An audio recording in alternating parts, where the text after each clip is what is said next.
Mesdames et messieurs, la situation russo-occidentale en Ukraine fait vraiment pitié parce que l'Ukraine vient de faire une demande à la Cour d'arbitrage de la Haye. Une demande qui, à mon sens, n'a pas de poids.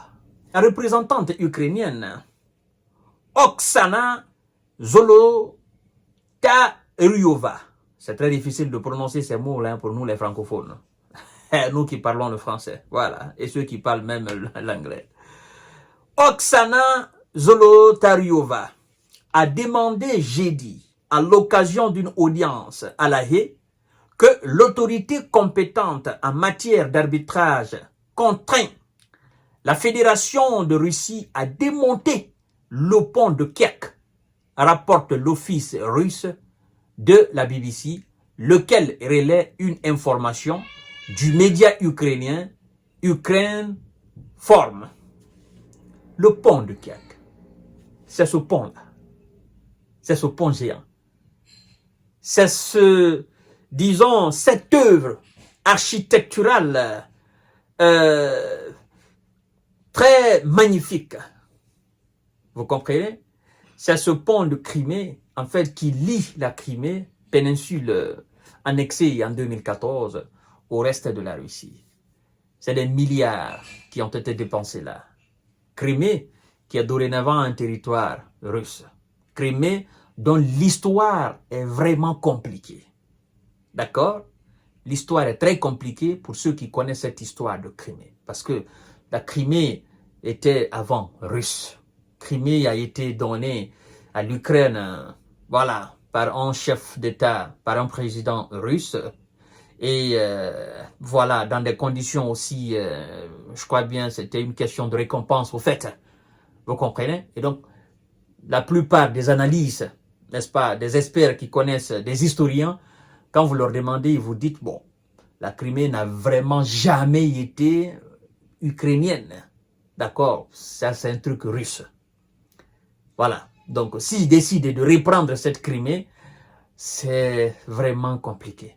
Et c'est pourquoi, d'ailleurs, une fois, le patron de la diplomatie américaine, Anthony Blinken, a dit, et le patron de l'armée, voilà, je crois bien c'était le secrétaire à la défense américain, Lloyd Austin, ils ont dit que nous pouvons nous battre, d'accord, pour récupérer un certain nombre de territoires.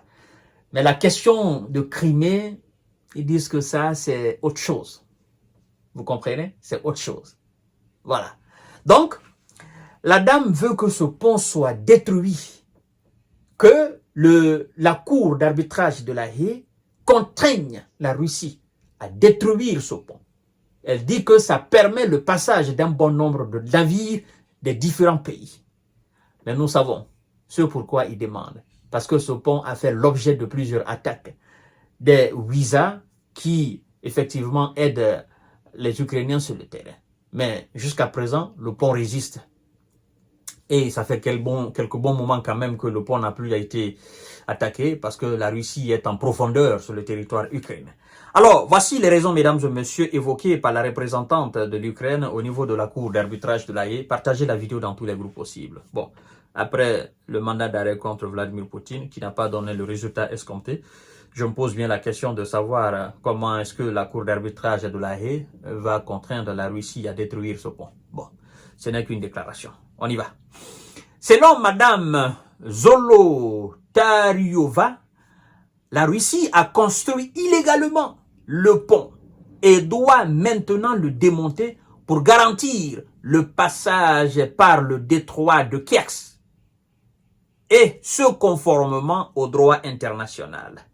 Faire disparaître ce pont est le seul moyen de rétablir le passage pour les navires et tous les pays qui ont emprunté le détroit dans le passé, et pour ceux qui l'emprunteront à l'avenir, a déclaré la représentante de l'Ukraine. L'Ukraine avait entamé une procédure d'arbitrage contre la Russie en septembre 2016. En 2020, la Cour d'arbitrage de la Haye avait confirmé sa compétence en la matière et les audiences sur fond avaient commencé le 23 septembre 2024. Dans le cadre de cette affaire, l'Ukraine demande l'application de la Convention sur le droit de la mer et tient la Russie pour responsable de violation des règles édictées dans cet accord, notamment la construction qu'elle juge illégale du pont de Crimée, lequel relie la Crimée, péninsule annexée par la Russie en 2024, n'est-ce pas, au crêt de Krasnodar. Fin de citation. Alors, je sais que vous êtes très intelligent. Je sais que vous comprenez mieux la situation même que moi qui décortique. Je sais que vous êtes très intelligent et vous comprenez bien ce que la dame veut dire là. Mais, dans ce cas de figure, est-ce que vous pensez qu'on peut parler de légitimité ou de légalité ou de l'illégalité ou de l'illégitimité?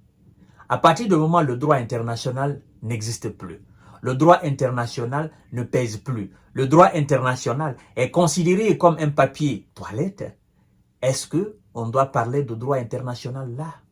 Il n'y a plus lieu de parler de droit international. Parce qu'il y a un autre droit plus international qui est appliqué. C'est ce qu'on appelle le droit du plus fort.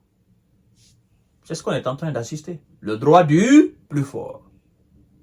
Eh oui, le même droit qui cause problème et qui est à l'origine de ce qui est aujourd'hui tension au Proche-Orient, parce que c'est le droit du plus fort qui a causé tout ce problème au Proche-Orient. Pour ceux qui connaissent l'histoire de l'État hébreu et dans cette zone du Moyen-Orient. Pour ceux qui connaissent et ceux qui maintiennent l'État hébreu en vie là, savent que c'est le droit du plus fort qui fait effectivement problème là. Et ça va toujours continuer. Donc, à l'image de ce même droit du plus fort, est-ce qu'aujourd'hui peut-on dire que la Cour d'arbitrage de la Haye a compétence pour faire régner la loi là? Non, il y a une autre loi. Dorénavant, les Russes considèrent la Crimée comme une partie entière de la Russie.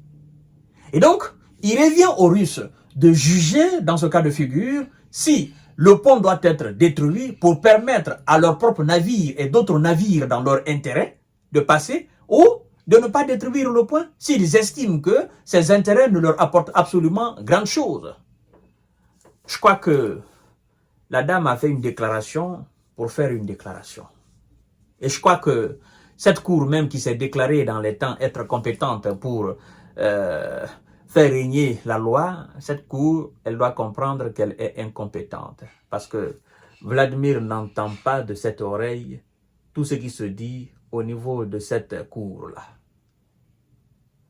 Une cour qui a du mal à exécuter le mandat contre celui qui a construit le pont.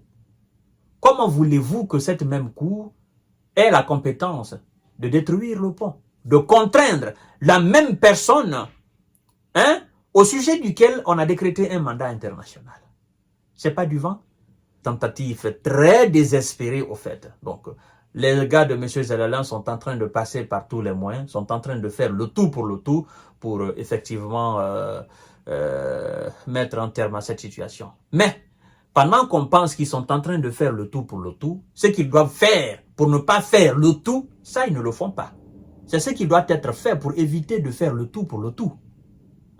Voilà, vous savez ce que je veux dire. En fait, c'est de dire aux Américains, on vous emmerde, on en a marre de vos promesses non réalisées. Nous, on arrête la guerre, c'est terminé. Si M. Zelalem fait ça aujourd'hui, c'est terminé. Vladimir Poutine donne l'ordre, ne tirez plus, arrêtez tout, c'est fini, terminé.